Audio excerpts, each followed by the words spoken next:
തലസ്ഥാനത്ത് തെരഞ്ഞെടുപ്പ് ആവേശത്തിന് കരുത്തു പകർന്ന മുഖ്യമന്ത്രി പിണറായി വിജയന്റെ മണ്ഡല പര്യടനം. അരുവിക്കരയിൽ തുടങ്ങി കഴക്കൂട്ടത്ത് സമാപിച്ച പര്യടനത്തിലുടനീളം വൻ ജനാവലിയാണ് മുഖ്യമന്ത്രിയെ വരവേൽക്കാനെത്തിയത്. വികസന തുടർച്ചയും രാഷ്ട്രീയ നിലപാടുകളും അക്കമിട്ട് നിരത്തിയായിരുന്നു മുഖ്യമന്ത്രിയുടെ സംസാരം. ആവേശോജ്വലമായ വരവേൽപ്പാണ് കേരളത്തിന്റെ ക്യാപ്റ്റന് തലസ്ഥാന ജില്ല ഒരുക്കിയത്. രാവിലെ അരുവിക്കര മണ്ഡലത്തിലായിരുന്നു മുഖ്യമന്ത്രിയുടെ ആദ്യ സ്വീകരണം. മലയോര മേഖലയുടെ വികസനത്തിനായി സർക്കാർ നടപ്പിലാക്കിയ പദ്ധതികൾ അദ്ദേഹം എടുത്തു പറഞ്ഞു. അടിസ്ഥാന സൗകര്യ വികസനത്തിൽ അരുവിക്കര കൈവരിച്ച നേട്ടങ്ങളും ജി സ്റ്റീഫന്റെ മണ്ഡലത്തിലെ സ്വീകാര്യതയും വോട്ടായി മാറുമെന്ന ആത്മവിശ്വാസവും മുഖ്യമന്ത്രി പങ്കുവച്ചു.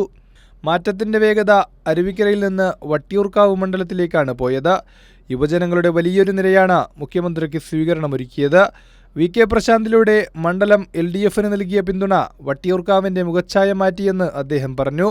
സ്മാർട്ട് സിറ്റി പദ്ധതികളും റോഡ് വികസനങ്ങളും ഉയർത്തിക്കാട്ടി മണ്ഡലത്തിലെ വികസന കുതിപ്പിന് തുടർച്ച വേണമെന്ന് അദ്ദേഹം വോട്ടർമാരോട് അഭ്യർത്ഥിച്ചു.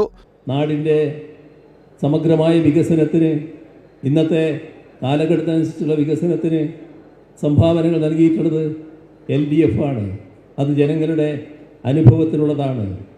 എല്ലാ പ്രദേശവും എല്ലാ വിഭാഗവും അതിനനുസരിച്ച് പുരോഗതി പ്രാപിച്ചിട്ടുണ്ട്. ആ പുരോഗതി ഇവിടെ അവസാനിക്കരുത്, ഇവിടം കൊണ്ട് നിന്നു പോകരുത്, ഇനിയും മുന്നോട്ട് പോകാനാവണം. അപ്പോൾ എവിടെ എത്തി നിൽക്കുന്നോ ആ നേടിയെടുത്ത് നിന്ന് മുന്നോട്ട് പോകാനാവണം. ഇവിടെ അവസാനിപ്പിക്കാനോ ഇവിടെ ഒരു ഇടവേള അതിന് സൃഷ്ടിക്കാനോ പാടില്ല. കേരളം ഉറ്റുനോക്കുന്ന രാഷ്ട്രീയ പോരാട്ടത്തിന്റെ കേന്ദ്രമാണ് നിയമം. വലിയ രാഷ്ട്രീയ പ്രാധാന്യമുള്ള നിയമത്ത് BJPയെയും കോൺഗ്രസിനെയും ഒരുപോലെ കടന്നാക്രമിച്ചുകൊണ്ടായിരുന്നു മുഖ്യമന്ത്രിയുടെ പ്രസംഗം. നിയമത്ത് കഴിഞ്ഞ തവണ LDF നേടിയ വിജയം ഇത്തവണയും ആവർത്തിക്കുമെന്ന് അദ്ദേഹം പ്രഖ്യാപിച്ചു. ഒരാശങ്കയും LDFനില്ല. ഇവിടെ കഴിഞ്ഞ 5 വർഷക്കാലം നിങ്ങളെ പ്രതിനിധീകരിച്ച് നല്ല മികവാർന്ന രീതിയിൽ പ്രവർത്തിച്ച, മന്ത്രിസഭയിൽ നല്ല തരത്തിൽ സംഭാവനകൾ ചെയ്ത, തന്നെ ഏൽപ്പിച്ച വകുപ്പുകൾ ഭംഗിയായി ആ ചുമതലകൾ നിറവേറ്റിയ സഖാവ് ശിവൻകുട്ടിയെ തന്നെയാണ് ഞങ്ങൾ സ്ഥാനാർത്ഥിയായി നിർത്തിയിരിക്കുന്നത്. നിങ്ങളുടെ ഒരു കുടുംബാംഗത്തെ പോലെ അദ്ദേഹത്തെ സ്വീകരിക്കുന്നവരാണ് നിങ്ങൾ.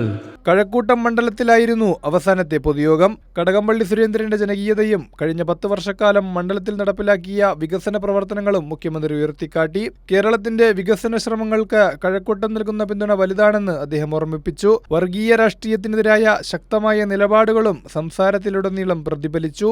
മതേതരത്വം സംരക്ഷിക്കാൻ ഇടതുപക്ഷത്തിന് മാത്രമേ കഴിയൂ എന്ന സന്ദേശം നൽകിക്കൊണ്ടാണ് അദ്ദേഹം തലസ്ഥാനത്തെ പര്യടനം അവസാനിപ്പിച്ചത്. കൈരളി ന്യൂസ്, തിരുവനന്തപുരം.